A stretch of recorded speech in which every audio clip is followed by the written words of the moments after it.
Suicide. 51 years ago, I tried to commit suicide, and by the grace of God, it didn't go through because my mother-in-law called my parents and my dad got me to the hospital in time. And then I committed myself for a month in the mental health ward at Lutheran Hospital in Des Moines, Iowa. And at the same time, I filed for divorce from my husband because he was one of the reasons why I just couldn't take it anymore. And I feel bad because the thing of it is, I put my year-and-a-half-old daughter down for a nap and called my mother-in-law and told her I didn't want Jerry to finish raising her if anything happened to me. And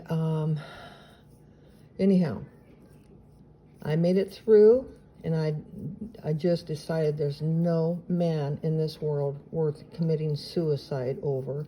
And the drugs that he was dealing while I was cleaning house and taking all the pills, and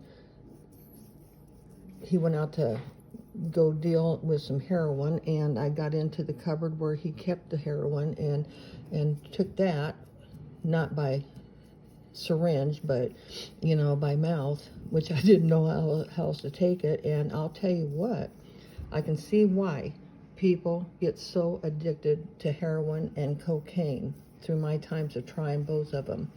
And I was strong enough not to let them grab my life like my husband, because that was all he thought about.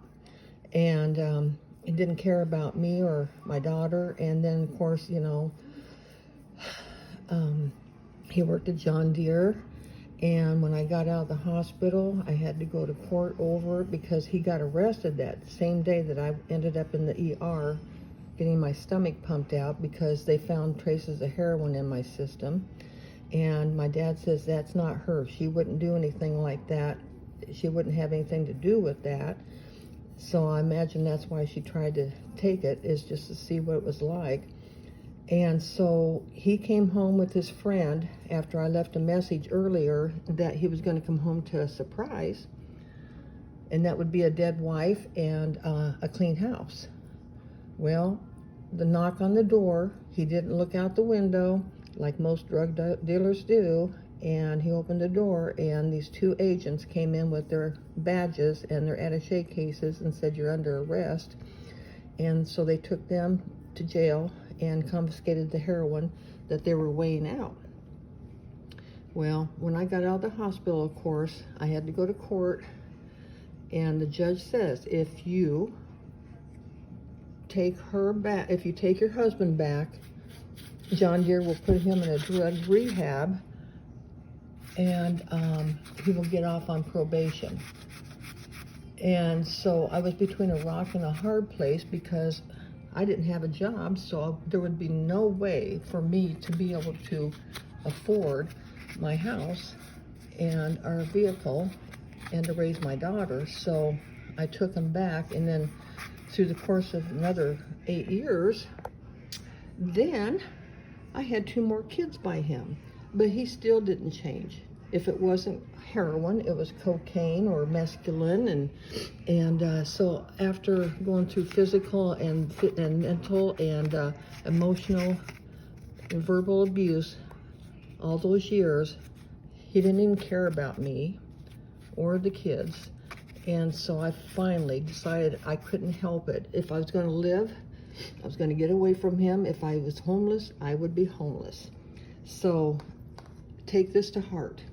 Do not let any man or woman make you so mad and so angry that you have to feel that you need to die. And I'm so grateful that God saved me that day. And I went on to have even worse experiences in my life that would have caused me to want to commit suicide. But I didn't let that, because my power in my life, my emotional power, they didn't realize all these different things that went on in my life through the course of my childhood and adulthood just catalyzed me towards being a little bit stronger and could handle pain in a lot different way. I love you guys, and you stay safe.